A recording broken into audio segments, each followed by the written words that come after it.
உலகம் முழுவதும் வாழும் கோடான கோடி தமிழ் மக்களுக்காக அல்லும் பகலும் அயராது அரும்பணியாற்றி தமிழ் மக்கள் நெஞ்சங்களில் நீங்கா இடம்பெற்றுள்ள மறைந்த மாண்புமிகு முதலமைச்சர் அம்மாவின் நினைவை போற்றும் வகையில் தமிழகம் முழுவதும் அஞ்சலி நிகழ்ச்சிகள் தொடர்ந்து நடைபெற்று வருகின்றன.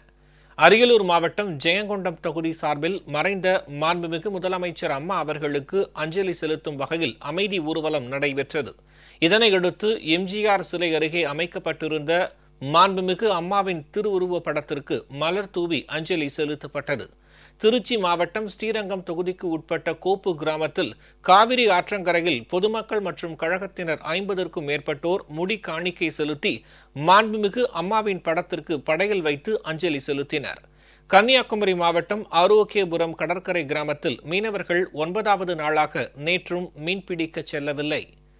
மீனவ மக்களுக்கு துயர் வந்த போதெல்லாம் எங்கள் துயரை துடைத்த அன்பு தாய் எங்களோடு இப்போது இல்லாவிட்டாலும் மீனவ மக்களாகிய நாங்கள் கடலுக்கு செல்லாமல் துயரோடு இருக்கிறோம்.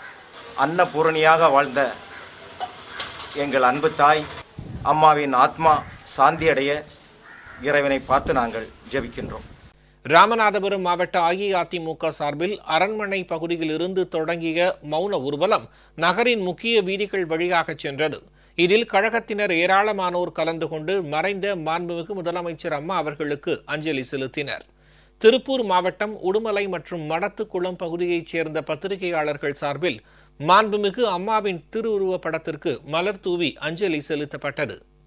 தமிழகத்திற்கும் தமிழக வளர்ச்சிக்கும் எண்ணற்ற திட்டங்களை தீட்டி இந்தியாவுக்கே தமிழகத்திற்கு முன்னோடி மாநிலமாக திகழ்ந்தவர். பத்திரிகையாளர்களுக்கு அனைத்து சலுகைகளையும் அளித்தவர். அவர் விட்டு சென்ற பணிகளை வருங்காலத்திலே அனைவரும் பின்பற்றுவார்கள் என்று நம்புகிறோம். மெழுகுவர்த்தி ஏந்தி கண்ணீர் அஞ்சலியை காணிக்கையாக்கியிருக்கிறோம். அவரது ஆத்மா சாந்தி அடைய எல்லாம் வல்ல இறைவனை வேண்டுகிறோம். சேலம் மாநகர் மாவட்ட கழகம் மற்றும் மாநகர் மாவட்ட மாணவர் அணி சார்பில் அம்மாப்பேட்டை காந்தி மைதானத்தில் விசேஷ கூட்டு வழிபாடு செய்யப்பட்டு மாண்புமிகு அம்மாவின் திருவுருவ படத்திற்கு மலர் அஞ்சலி செலுத்தப்பட்டது. இதனையடுத்து பன்னிரு திருமுறை மன்றத்தைச் சேர்ந்த குழுவினர்கள் கூட்டு வழிபாடு நடத்தினர். தொடர்ந்து மோட்ச தீபம் ஏற்றப்பட்டது. 5000 பேருக்கு அன்னதானம் வழங்கப்பட்டது.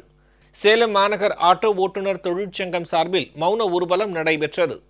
கும்பகோணத்தில் வாடகை பொருட்கள் கடை உரிமையாளர்கள் மறைந்த மாண்புமிகு முதலமைச்சர் அம்மா அவர்களுக்கு புகழஞ்சலி செலுத்தினர்.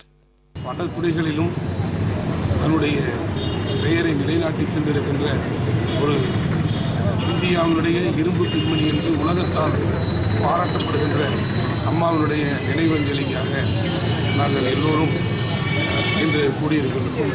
கிருஷ்ணகிரி மாவட்டம் கூளியம் கிராம மக்கள் மறைந்த மாண்புமிகு முதலமைச்சர் அம்மாவுக்கு முடி காணிக்கை மற்றும் கண்ணீர் அஞ்சலி செலுத்தினர்.